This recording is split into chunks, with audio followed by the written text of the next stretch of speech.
जय हिंद दोस्तों। एएलपी की वैकेंसी बहुत जल्द आने वाली है। 2024 में हम लोग को एएलपी की वैकेंसी दिख जाएगी जनवरी फरवरी के आसपास।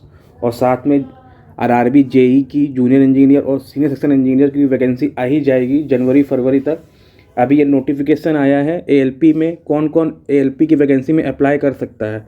यहाँ पे साफ साफ दिख रहा है assistant loco pilot diesel and electric. और आइए हम पढ़ते हैं इसमें कौन कौन अप्लाई कर पाएगा। आपने यहाँ पे एजुकेशनल क्वालिफिकेशन हम पढ़ रहे हैं कि इसमें 10th पास आपका बहुत ज़रूरी है। अगर आपने 10th पास किया है तभी आप लोग एप्लीकेबल हैं एएलपी की वैकेंसी में फॉर्म भरने के लिए। साथ में इसके साथ साथ आप लोगों ने आईटीआई कर रखा हो या डिप्लोमा किया हो या बीटेक किया हो।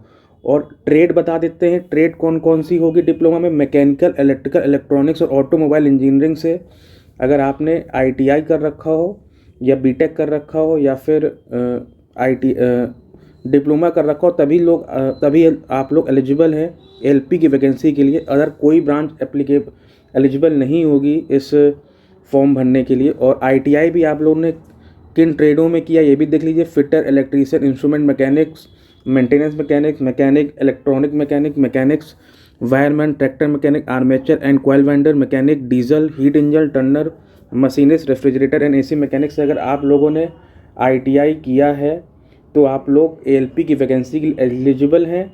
साथ ही जो बीटेक किए हैं उनको सिर्फ 3 ही ट्रेड एलिजिबल हैं। इलेक्ट्रिकल से किया हो या इलेक्ट्रॉनिक से किया हो या मैकेनिकल से किया हो या ऑटोमोबाइल से किया हो। और यही साथ डिप्लोमा में भी रखता है। और बीटेक का कोर्स 4 साल का होता है और यहीं आईटीआई का कोर्स 2 साल का होता है और डिप्लोमा का कोर्स 3 साल का होता है। तो यहाँ पे जिन्होंने भी आईटीआई कर रखा है उन लोग के लिए बहुत अच्छा है। और जिन्होंने बीटेक कर रखा है, जो लोग इसी ट्रेड से अगर आते हों तभी आप लोग फॉर्म भर सकते हैं। यहाँ पे नॉर्मल ग्रेजुएशन बीए बीएससी वाले अप्लाई नहीं कर पाएंगे, बीबीए बीसीए वाले अप्लाई नहीं कर सकते, एएलपी नहीं बन सकते। और साथ ही जिन्होंने डिप्लोमा या बीटेक या आईटीआई कोपा ट्रेड से किया है या फिर सिविल ट्रेड से किया है या फिर माइनिंग क्षेत्र से किया हो या फिर केमिकल पेट्रोलियम से किया हो तो आप लोग एलिजिबल नहीं है एएलपी के लिए। और ये पोस्ट एएलपी की 50,000 पोस्टें आनी है, उससे भी ज़्यादा आ सकती हैं एएलपी की, क्योंकि बहुत वैकेंसी खाली हैं रेलवे में।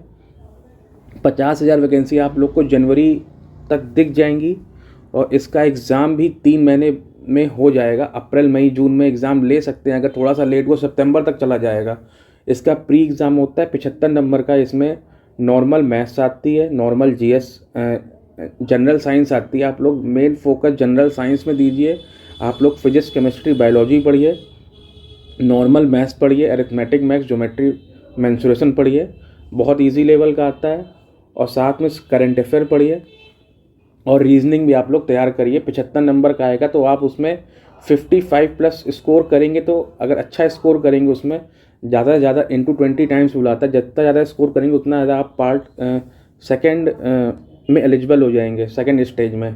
इसकी सेकेंड स्टेज होती है वो 120 नंबर की होती है और उसमें 75 नंबर का आप लोग का पार्ट बी भी होता है जिसमें आपको उसे क्वालिफाई करना होता है। अगर वो आप क्वालिफाई कर लेंगे वो एग्ज़ाम तो आप लोग का पार्ट 1 कॉपी चेक होगी। क्योंकि अगर आप लोग पार्ट 1 जैसे आपने इलेक्ट्रॉनिक्स से किया है तो इलेक्ट्रॉनिक्स के 75 क्वेश्चन पूछे जाएंगे तो उसमें आपको कम से कम 35% लाना है, मतलब 27.5 नंबर उसमें आपको पासिंग मार्क्स हैं। अगर वहाँ पे आप लोग के वो पासिंग मार्क्स ले आते हैं 27, 28, 29, 30 ले आते हैं, उससे 27 से ज़्यादा, तो आपकी पार्ट 1 की कॉपी चेक होगी, उसी से आपकी मेरिट तैयार होगी। अगर आप उसमें ज़्यादा से ज़्यादा नंबर लेकर आएंगे ओके, उसमें आपकी इंजीनियरिंग ड्राइंग भी आपको पढ़नी पड़ेगी। इंजीनियरिंग ड्राइंग मेन फोकस होता है, उसमें 10 नंबर इंजीनियरिंग ड्राइंग के आते हैं। इंजीनियरिंग ड्राइंग आप लोग ज़रूर पढ़ के जाइएगा अगर आपको एएलपी बनना है। मैथ्स अच्छी होनी चाहिए और जनरल साइंस भी आपकी अच्छी होनी चाहिए, तो आप लोग एएलपी बनने से कोई नहीं रोक सकता। और करंट अफेयर में आप लोग फोकस करिए। अगर आप उस मेरिट में इंटू 15 टाइम्स वो साइको के लिए बुलाएगा, फिर आपका साइको टेस्ट होगा। अगर आप साइको टेस्ट में पास हो जाते हैं फिर आपका मेडिकल होगा, इंटू 2 टाइम्स बुलाता है। अब तो मेडिकल भी इंटू 1 टाइम्स ही बुलाता है, पहले इंटू 2 टाइम्स था। फिर आप मेडिकल के लिए एलिजिबल हो जाएंगे। फिर ये आपका पूरा प्रोसेस होते होते 2025 के लमसम जून जुलाई तक आप एएलपी बन जाएंगे। मतलब अभी अगर ये वैकेंसी जनवरी फरवरी या मार्च में आ गई तो इसका एग्ज़ाम सितंबर तक प्री होगा, फिर मेंस होगा नवंबर तक, फिर साइको टेस्ट दिसंबर जनवरी तक हो जाएगा रिज़ल्ट आते आते। और डॉक्यूमेंट वेरिफिकेशन होते होते आपको जून जुलाई 2025 तक आपको एलपी आप लोग बन जाएंगे। एलपी बनने से कोई नहीं रोक सकता। और साथ में इसकी साथ साथ इस जेई की भी वैकेंसी आई, एसएससी की भी वैकेंसी आ रही है और ग्रुप डी की वैकेंसी शायद आ सकती है। आप लोग जिस पोस्ट के लिए एलिजिबल हो आप लोग वहाँ पे अप्लाई करिए। और ये मैं फिर से बताना चाहूँगा कि इसमें बीटेक सीएस वाले अप्लाई नहीं कर पाएंगे, आईटी वाले अप्लाई नहीं कर पाएंगे, क्योंकि बहुत से लोग पूछ रहे हैं कि कंप्यूटर साइंस वाले क्यों नहीं अप्लाई कर सकते। इसमें नहीं है, यहाँ पे साफ साफ लिखा हुआ है कंप्यूटर साइंस जो इन ट्रेडों से जिन्होंने कर रखा है सिर्फ वही एलिजिबल हैं, बाकी और कोई ब्रांच एलिजिबल नहीं है। ठीक है दोस्तों, जैसे ही वैकेंसी आती है मैं आपको फिर से वीडियो बना के बताऊंगा कि कौन कौन कितनी पोस्टें आई हैं, कौन सी जगह से आप लोग अप्लाई करें तो ज़्यादा, वहाँ पे किस जोन से अप्लाई करें तो आप लोग की सिलेक्शन कट ऑफ कम जाएगी। तो ऐसे मेरे वीडियो बने रहिए। जय हिंद दोस्तों, धन्यवाद।